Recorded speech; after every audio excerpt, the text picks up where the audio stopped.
He insisted his prices are so low that it's practically like cutting his own throat. What is with all the violence?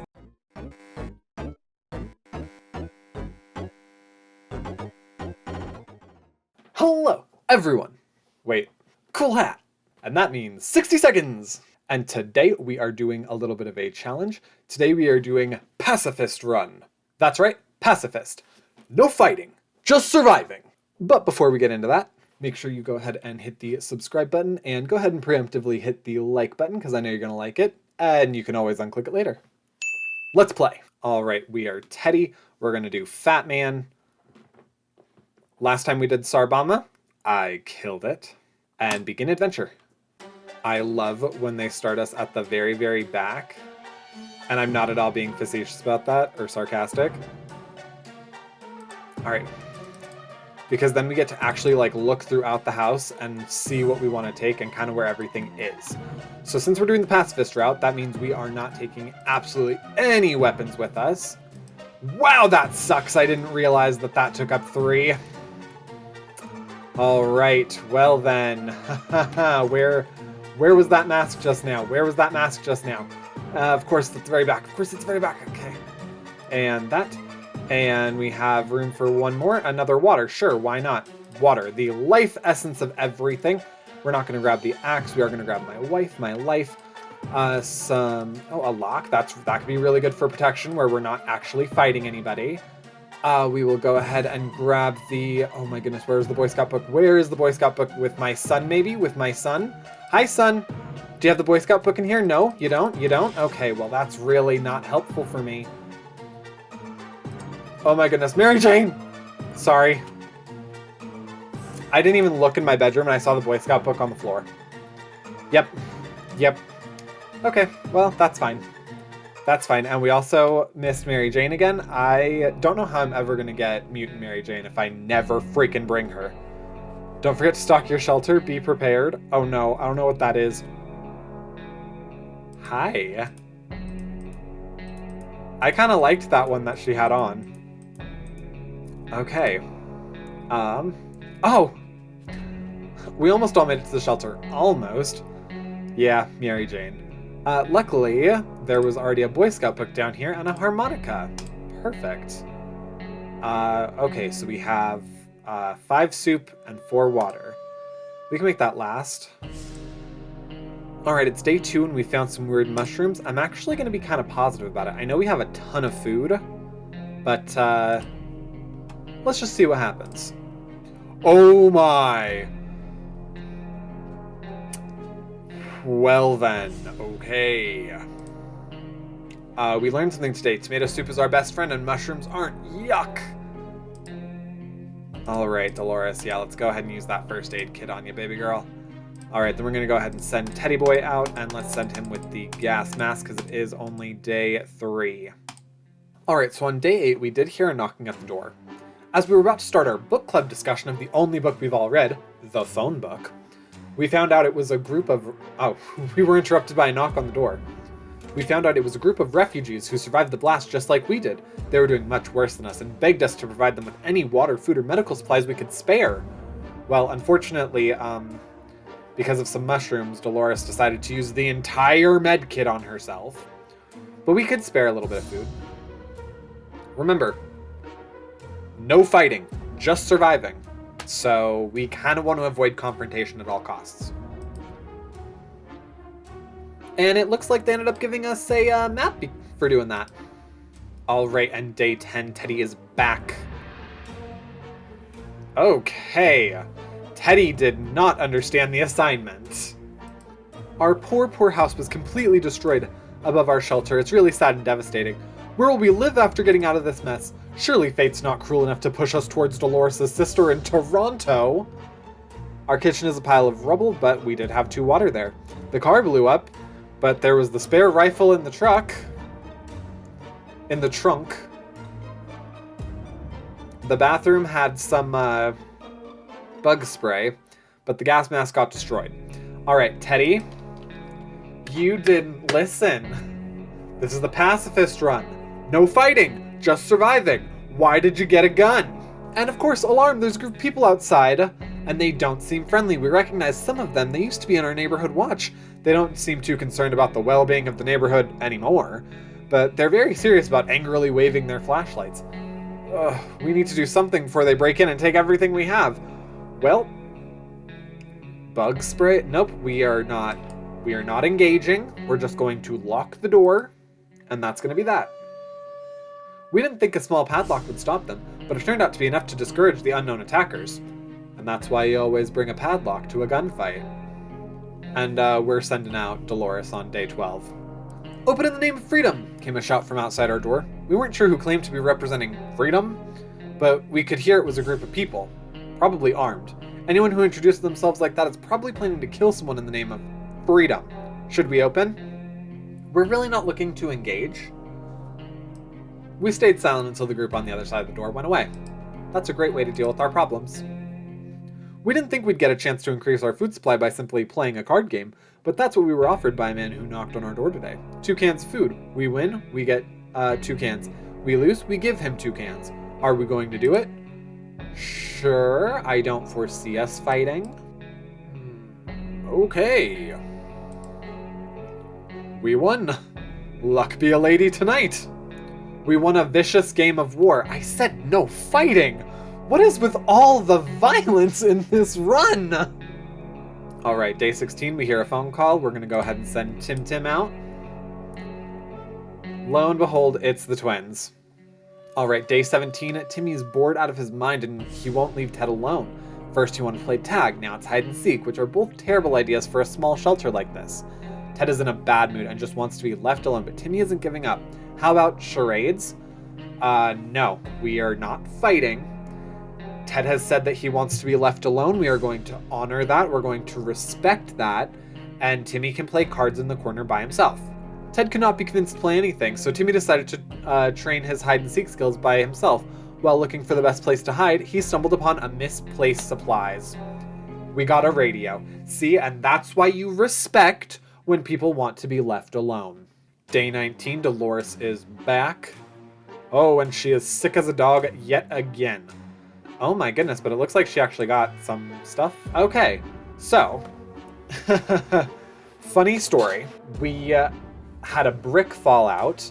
We reached in to try and figure out what the source of this terrible smell was, and it was a rodent or reptile or something crazy. And it broke the radio that Timmy had just found. But Dolores came back, where she brought back the suitcase that we sent her out with. Sweet, sweet prospect of government aid. Hey, we're no commies, but certainly plan to help during the apocalypse is something we're really, really looking forward to. Our expedition exited the shelter right before the airdrop started falling out of the sky. So she got 2 soup cans from the food drop, 2 water bottles, though she didn't grab any of the rubber duckies. Come on, girl. There was some stinky cheese that had a gas mask, and a neighbor from another shelter gave us a new radio to replace the one that we just broke. All in all, pretty good day. You earned this, girlfriend. Oh, okay, and as soon as we get inside, we're looking to go outside, and we start hearing a strange noise. Well, we're not going to spray it. That would be confrontational. We're not going to use the rifle on it. That would sure be violent. Let's go ahead and take a peek with the flashlight. Oh, look at that. It's Pancake. Oh, I forgot Dolores is super sick.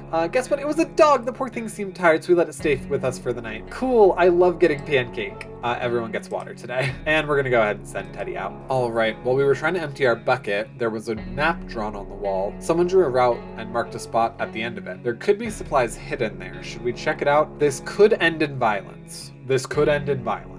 But I think sending Timmy might be the right choice. Oh no, that was, well, lucky find. We were afraid the map was a trap, leading us straight into a camp full of bandits, but it turned out to be true. At the end of the path, we found supplies that might be helpful. Okay, well, Timmy found the med kit, and because he found it, I think I want to use it on him.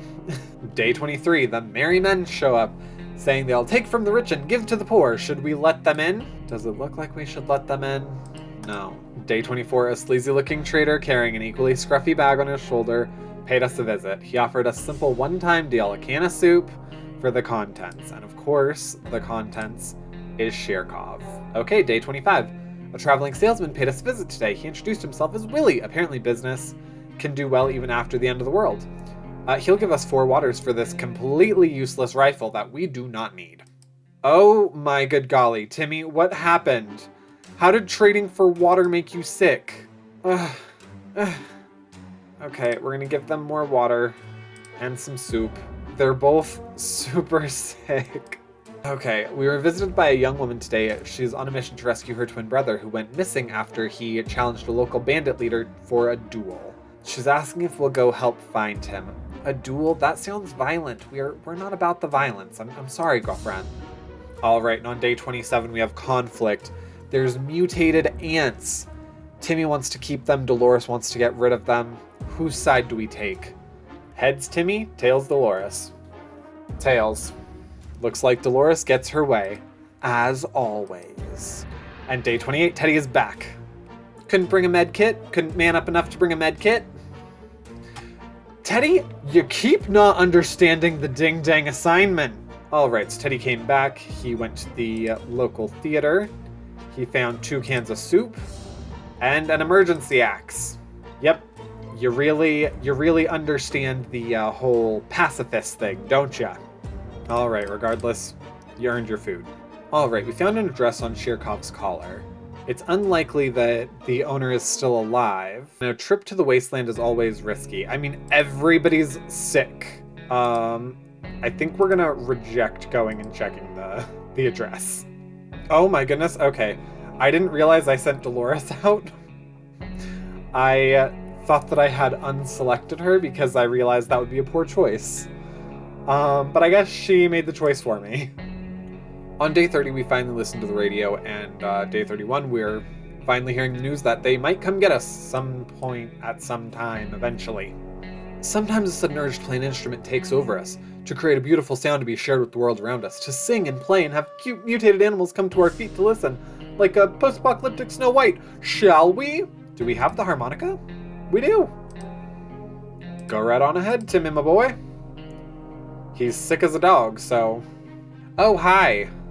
After a few minutes of playing, a small group of mutated cockroaches jumped out of the cracks and in our walls and started moving to the rhythm of the song. Cool. We have pets now. The funky roaches haven't really left us. To be fair, they aren't causing that much trouble.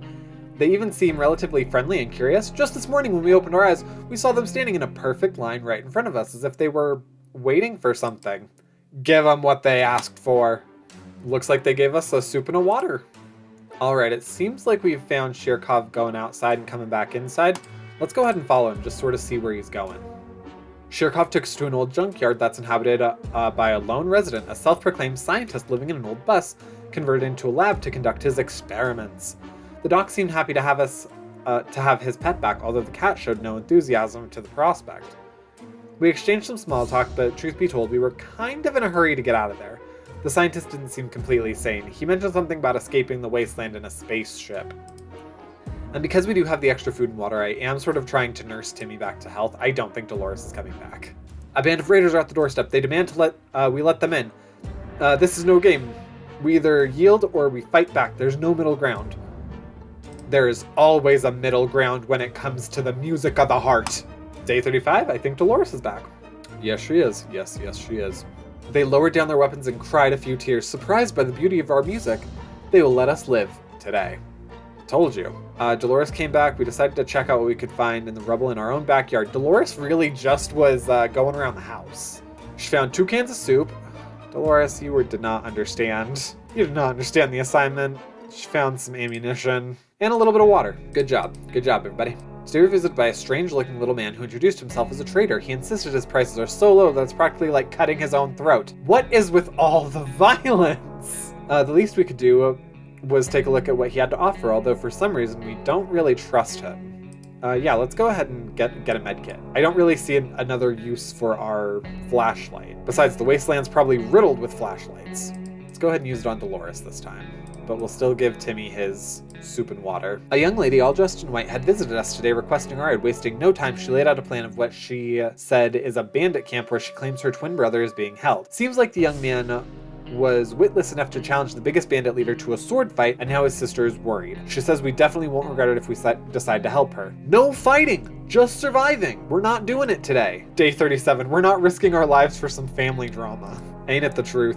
Day 38 bandits are at the door, promising a worse fate than we can imagine if we let them in. It's time to make a stand or surrender. Let's make a stand with our harmonica again. We live to see another day. Our attempt at producing beautiful, sorrowful music that would soften their hearts resulted in a cacophony of hellish noises instead. The attackers ran away covering their ears. They will probably be back. Oh, and we lost the harmonica. Oh no, okay. Well, we desperately need Teddy to go out and get us more supplies. Day 40, curiosity almost killed the cat. Shirkov found a tiny wire sticking out from the ceiling and pulled it out. Plaster and debris fell on our table, topped off with a big meowing furball. What is this anyway? Nobody remembers it being there before. The cat might get angry if we take away the wire. So maybe it's best to leave it be, or should we examine that wire?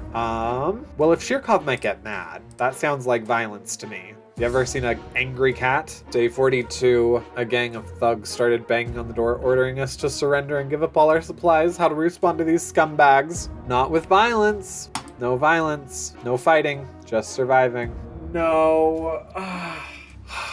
We watched helplessly as those cruel thugs took Timmy out of the shelter. We hope we'll see him again one day. The big poster on shelter entrance claims the bunker is now the property of the government. Well, that's probably not the first nor the last time the government screwed us over. Dolores bravely faced hunger. However, eating is a habit that's hard to shake off. She couldn't take it anymore. The end.